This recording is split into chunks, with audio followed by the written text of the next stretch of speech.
Raj lived in a small, tidy home with a workshop smelling perpetually of cedar and linseed oil. His favorite spot wasn't the plush sofa in the living room, but the old, faded pine rocking chair on his porch. It was an honest chair, built by his own father 70 years ago. Its arms worn smooth by countless hours of quiet thought and cups of lukewarm tea.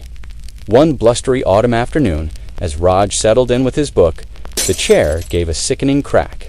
The left rocker, fatigued by decades of gentle, insistent motion, had split right down the middle. Raj's 15-year-old grandson, Ben, who was visiting for the weekend, rushed out, smartphone in hand. "Grandpa, are you okay?" "Oh man, that chair is toast," Ben declared, snapping a quick picture of the damage. "Don't worry about it. I already found a replacement online. I can get a new ergonomic mesh chair delivered by Tuesday. It's only $50 and it's way lighter." Raj stood slowly, brushing sawdust from his trousers. He looked at the gaping fracture in the pine. "Replacement. Ben, no doubt we fix it." Ben threw up his hands. "Fix it? Grandpa, it's a total wreck.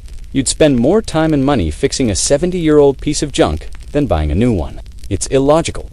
Raj sighed, the sound like sandpaper on soft wood. "The cost of time, Ben, is not always measured in dollars.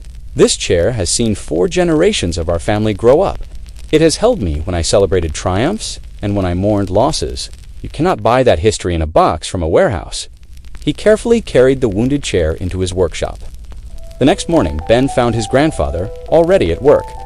Raj wasn't simply gluing the rocker together. He had meticulously cut away the shattered sections and was shaping a perfectly matching piece of new, seasoned oak.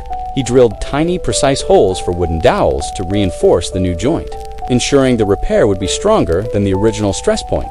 Then, he spent hours carefully sanding the entire chair, removing the accumulated grime and scratches.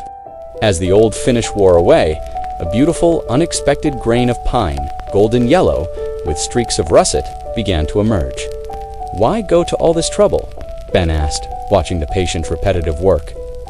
Raj paused, his hands still, and pointed the worn sandpaper at the chair. "Because everything, Ben, whether it's wood, a machine, or even a friendship, has value built into it. When we replace, we forget that we have the power to restore. We choose convenience over commitment. A repair teaches you patience and respect for what already is. And when you finish, you don't just have a functioning object. You have something with a richer story, something you earned back." After 3 days of work, Raj applied a coat of natural oil. The golden grain of the chair shone, and the new oak rocker, while visible, looked like an honorable scar. When Raj sat down and began to rock, the motion was smoother and quieter than it had been in years. Ben looked at the chair, then at the sleek, cheap plastic chair on his phone screen.